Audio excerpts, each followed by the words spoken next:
오늘은 짝눈에 대해서 한번 얘기해 볼까 하는데요. 짝눈 수술은 힘들어요. 그리고 사람은 다 눈이 비대칭이기 때문에 이걸 완전하게 맞출 수 있는 것도 아니고, 오늘 짝눈에 대해서 지원하신 분이 있는데 그 사진을 보면서 한번 얘기를 해보도록 할게요. 여기 우리 지원자분 사진 한번 볼게요. 누구나 봐도 눈이 약간 좀 비대칭이네 막 이렇게 생각을 할 수밖에 없어요. 그런데 그 원인이 이분 같은 경우에는 쌍꺼풀이 한쪽은 있고 한쪽은 없잖아요. 그러니까 이럴 경우는 되게 쉬운 짝눈인 거예요. 솔직히 그냥 왼쪽에다가 오른쪽만큼의 되는 높이가 되는 라인을 잡아주면 되는 거잖아요. 그런데 이걸 좀 더 자세하게 들여다보면은, 만약에 왼쪽에다가 오른쪽과 비슷한 라인을 만든다고 해서 비대칭 짝눈이 완전히 교정이 될까요? 교정이 되지가 않아요. 물론 지금보다 비대칭의 갭을 줄일 수가 있겠지만 그래도 완전한 대칭을 맞출 수가 없어요. 그 부분에 대해서 한번 얘기를 해볼게요. 이분 눈을 일단 보면은 이 쌍꺼풀 라인에만 초점을 맞춰서 보지 말고, 그리고 이 눈썹과의 관계도 한번 살펴봐야 돼요. 이쪽 부위 눈 같은 경우에는 약간 더 돌출이 되어 있는 것 같고요. 이쪽 눈 같은 경우에는 약간 더 들어간 것 같아요. 그리고 이쪽 눈썹이 이쪽보다 약간 더 덜 치켜 뜨는 것 같아요. 그 얘기 뭐냐면은 여기에 이렇게 처져 있는 피부가 이쪽에 비해서 조금 더 많다라는 얘기죠. 그래서 이 눈썹과의 위치, 이 차이를 고려해서 처진 피부의 양도 약간 다를 거고, 그리고 여기도 보시면은 몽고주름의 형태도 다르잖아요. 왠지 모르게 왼쪽 눈 같은 경우가 몽고주름이 이쪽 앞머리 여기 흰자 보이는 거 보면은, 이렇게 보이는 거 보면은 훨씬 더 적게 보이잖아요. 왠지 모르게 이쪽이 몽고주름이 밴드가 좀 더 세면서 더 많이 덮여 있는 것 같아요. 그렇죠? 그리고 처지기도 더 많이 처진 것 같고, 그렇죠? 그리고 또 하나는 이 안구의 높낮이 차이도 약간 다른 것 같아요. 왜냐하면 이 광대뼈의 위치가 다르니까. 그렇다는 얘기는 뭐냐면은 내 안구 주위를 둘러싸고 있는 피부 이런 조직들이 이쪽에 비해서 더 많이 덮여져 있다는 얘기예요. 그러면은 얘 만약에 쌍꺼풀 라인이 예를 들어서 5mm라고 했을 때 우리가 여기다 똑같이 5mm를 잡는다고 해서 절대로 대칭이 될 수가 없겠죠. 그냥 지금보다 그 갭을 줄이려고 하는 것 뿐이에요. 그러면은 이런 눈일 경우에 어떻게 하면 조금 더 대칭을 더 잘 맞출 수 있을까, 이런 고민을 하게 되잖아요. 그래서 이럴 경우에는 우리가 트임도 생각을 할 수밖에 없는 거예요. 여기다 똑같은 라인을 잡는다고 할지라도 결국에는 이 부위의 차이 때문에 또 약간 더 비대칭적인 부분이 남아 있을 거니까 라인을 좀 잡아주고, 여기도 한번 터보고, 처진 피부도 이렇게 한번 좀 잘라보고 이런 식으로 수술을 하는 거죠. 그리고 또 하나 우리가 잊지 말아야 될 거는, 이분은 해당 사항이 없을 수도 있는데 눈 뜨는 힘의 차이 때문에 짝눈인 경우도 상당히 많아요. 한쪽 눈이 더 잘 뜨게 되고 한쪽 눈은 더 못 뜨게 되고, 이렇게 되면은 잘 뜬 쪽은 쌍꺼풀 라인 되게 조그맣게 보이고, 못 뜬 쪽은 쌍꺼풀 라인은 되게 두껍게 보여요. 그래서 그 차이 때문에 눈매 교정을 짝짝이로 하는 경우도 상당히 많아요. 앞서 말씀드렸던 것처럼 눈 뜨는 힘의 차이가 있어서 짝눈이 생길 수도 있다 말씀드렸잖아요. 그 또 다른 예를 한번 보도록 할게요. 저희 성형 상담 지원해 주신 분의 사진이신데, 이분의 고민은 그거예요. 나이가 이제 30대 이렇게 되니까 갑자기 눈 위쪽에 지방이 확 빠지면서 여기에 이 사진상에서 이쪽 눈에 갑자기 큰 겹주름이 생겼다는 거예요. 원래는 이 반대쪽 눈처럼 이렇게 자연스럽게 무쌍, 속쌍으로 있었는데, 그래서 눈 위 지방 이식을 해야 되는 건지, 어떻게 하면 이쪽 눈을 얘처럼 맞출 수 있는 건지, 한쪽만 수술할 수 있는 건지, 이거에 대해서 고민하고 계시는 거예요. 그러면은 원래는 괜찮았는데 왜 이렇게 됐을까? 이 원인부터 생각을 해봐야 되잖아요. 그 원인은 말씀하신 것처럼 지방이 빠지면서 여기에 꺼져 들어가면서 피부가 이렇게 확 말려서 올려 들어가는, 쉽게 생각하면은 여기에 이렇게 빵빵하게 들어간 풍선이 있었는데 이 풍선에 바람이 빠져버린 거죠. 그러면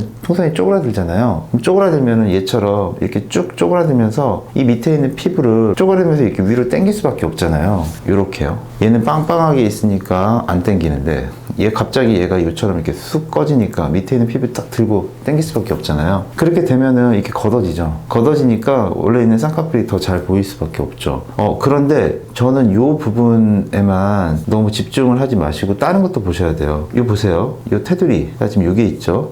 얘 테두리는 여기에 있죠. 그런데 내 눈동자는 이렇게 있네요. 그리고 내 눈동자는 이렇게 있네요. 제가 여기 밑에다가 한번 그려볼게요. 똑같이. 테두리는 이렇게 있고, 눈동자는 이렇게 있고요. 테두리는 이렇게 있고, 이쪽 눈동자는 이렇게 있어요.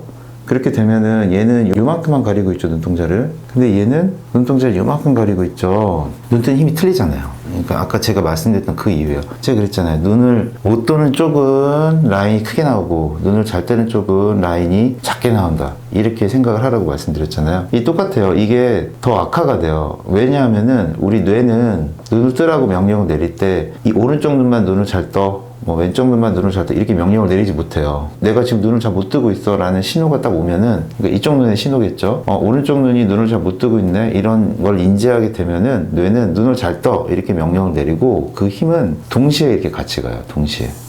그렇기 때문에 얘가 눈을 못 뜨기 때문에 얘만 힘을 주는 게 아니라 양쪽 눈을 다 힘주고 있어요. 얘는 평상시보다 더 많이 힘을 줘서 뜨고 있는 거예요. 얘가 잘 안 떠지니까. 그래서 이 눈 수술을 이렇게 하게 되면은 그러면 이제 우리는 여기 눈을 조금 잘 뜨게 해줘야겠다. 여기 물론 뭐 지방을 조금 넣는 것도 생각해 볼 수 있겠죠. 뭐 나쁘지 않겠죠. 뭐 살짝 넣는 거는 아니면 뭐 있는 지방을 이쪽으로 돌리든지 뭐 이런 것도 할 수 있겠죠. 뭐 아니면은 뭐 밑에서 빼가지고 넣을 수도 있는 거고 뭐가 됐든 간에 이제 바람 빠진 풍선에 공기를 넣어준다고 생각을 하고 근데 그렇게 한다 할지라도 이게 내려오진 않아요. 결국에는 이쪽에 눈매 교정을 해서 이 테두리를 이런 식으로 이 테두리를 올려줘야 되는데 그렇게 테두리를 이렇게 쭉 올리면은 뇌에서는 이제 제대로 눈을 뜨는구나 하면은 이제 그동안 힘줘왔던 거를 안 하겠죠? 그렇게 되면은 얘는 이제 지금 이거는 과하게 뜨고 있는 상태고 얘는 이제 스르르 하면서 이게 이렇게 쭉 내려오겠죠. 이렇게 살짝 내려오겠죠. 그러면서 약간 밸런스를 맞춰지는 거예요. 이게 이제 짝눈 할 때 짝으로 눈매 교정한다가 바로 이런 얘기거든요. 마치 이런 거랑 똑같아요. 시술을 탔어요. 근데 얘가 눈을 못 떠요. 얘는 눈을 잘 떠요. 그러면 현재 지금 이런 상태예요.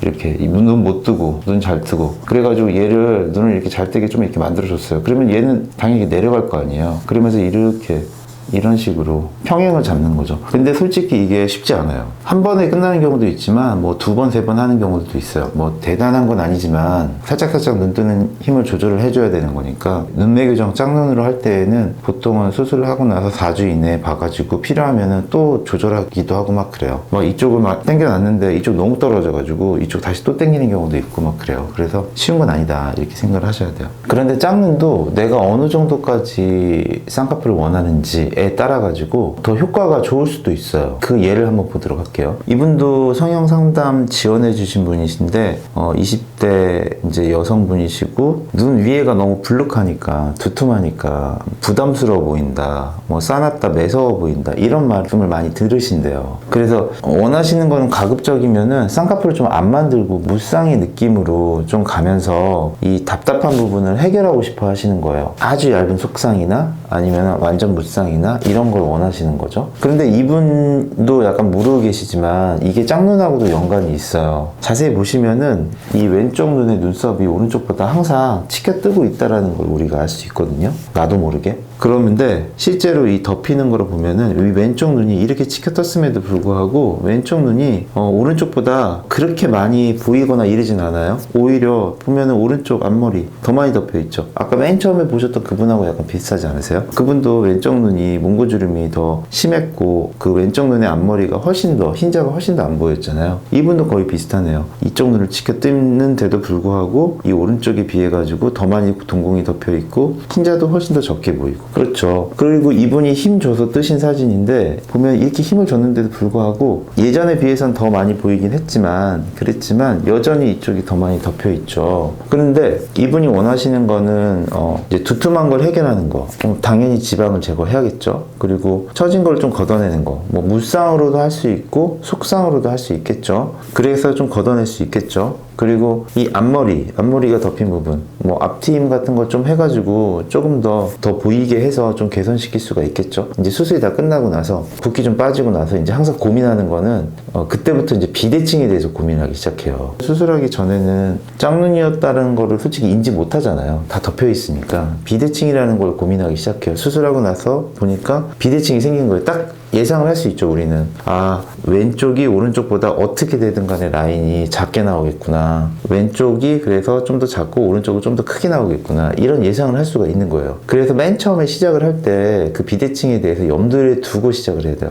쌍꺼풀이 없을 때에는 잘 안 보이다가 쌍꺼풀이 생기게 되면 비대칭이 생길 거기 때문에, 왜냐하면 이건 누구나 다 가지고 있어요. 우리 눈의 구조가 그렇기 때문에. 그런데 이 친구가 만약에 쌍꺼풀을 큰 거를 잡기 원하는 것도 아니고 무쌍이나 아주 작은 라인을 원한다면은, 그렇다면은 그 비대칭이 되는 부분을 훨씬 더 적게 보이겠죠. 마치 핑코에다가 보형물만 높게 올려놓으면은 더 휘어 보이는 것 같은 똑같은 이치라고 생각을 하셔야 돼요. 그래서 짝눈이신 분이 뭐 무조건 쌍꺼풀을 낮게 잡으라 이런 얘기는 절대 아니고, 누구나 다 비대칭은 존재할 수밖에 없고, 그거를 약간 그 갭을 채워주는, 메꿔주는, 좁혀주는 게 짝눈 수술이다, 이렇게 생각을 해야 되고, 그리고 라인이 두꺼우면 두꺼울수록 더 비대칭이 되는 경향이 있으니 웬만하면 라인을 좀 작게 잡는 게 좋다, 이렇게 생각을 하시면 될 것 같아요.